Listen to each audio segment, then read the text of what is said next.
Hi everyone. This is going to be a video on my Kirby Traditions and my Kirby 519 that's all done up in blue.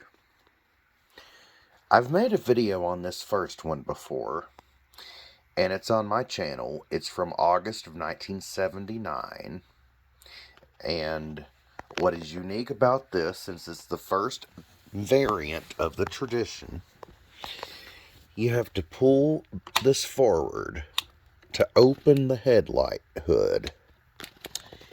This is for high speed, this is for low speed, and that's the pin that goes right into the switch.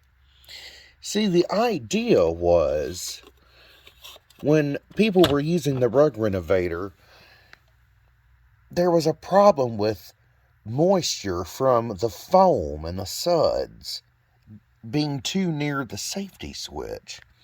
So that's why Kirby got the idea to put it enclosed inside the headlight cap. You have to pull this forward in order for it to go down. So you have to open it to raise it and lower it, versus just being able to raise it and lower it like this without having to open that. This was the first Kirby to offer disposable bags. A lot of the motors overheated in these due to the fill tube being so narrow inside of the bags. You'll notice there are ventilation slits on the motor housing on the Classic 3. There are none on this side on the Tradition. Those two things right there caused premature motor failure.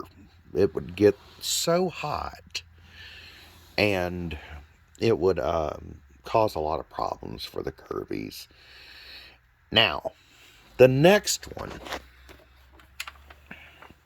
this one has a shakeout bag on it.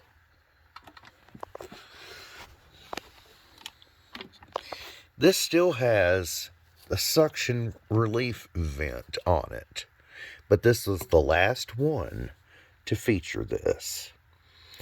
This one is from 1980, and I will show you how they completely removed that safety switch feature, moved it back down here, and they put a blue rubber sleeve over it. So in an attempt to keep the moisture from the rug renovator from getting into the switch. And the gray Lexan fan also made its debut on this model.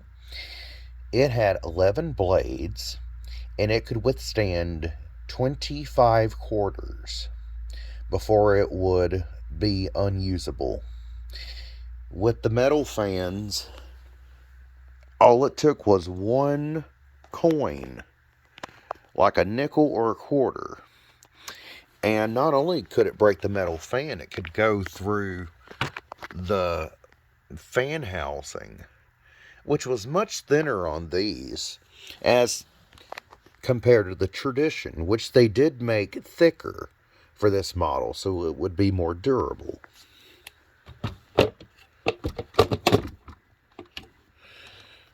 Okay.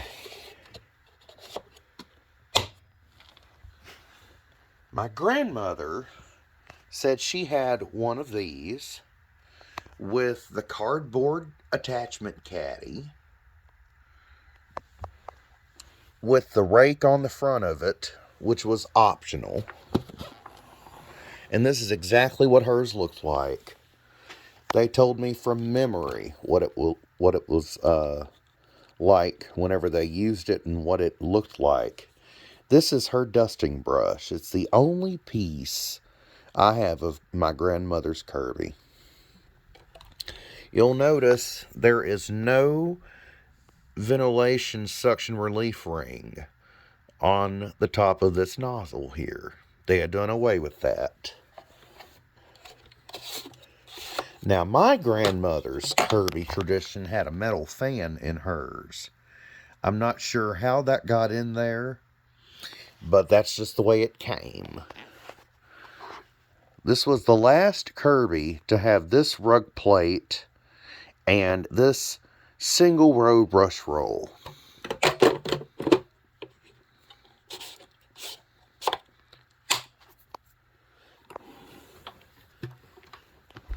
This is my Kirby 519. I have had this since 2019, and this is the final version of it. I don't think I'm going to make any more changes to it. All the wheels have hubcaps now, and they're all uniform in size.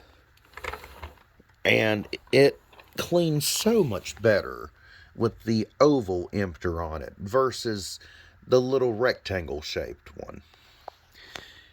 This is my last Tradition. It is from September of 1981. For the people that want to know the serial number, there it is. This was much stiffer and only went up that far.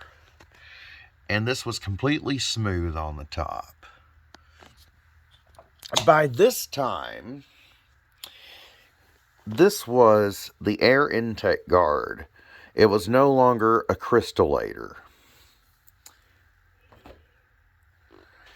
So, that's my machines.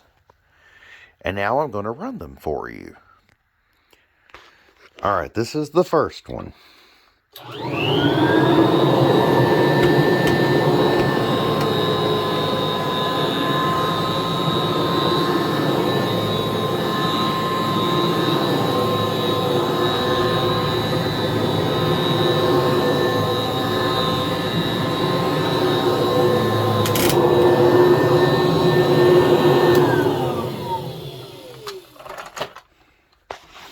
This is the one with the shakeout bag.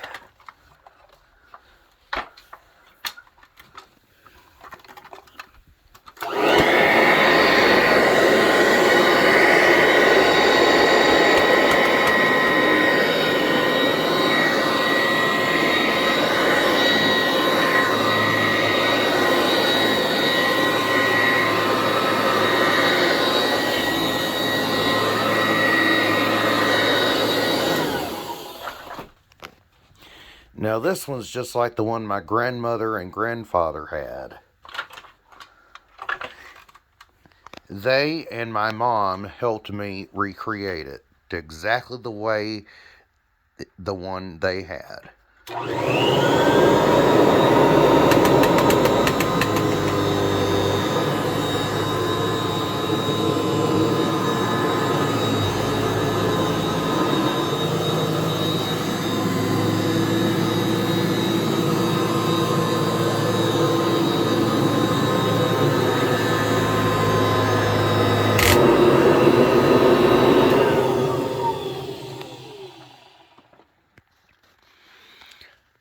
Grams had a metal fan, but no blue sleeve over the switch. And this is her dusting brush.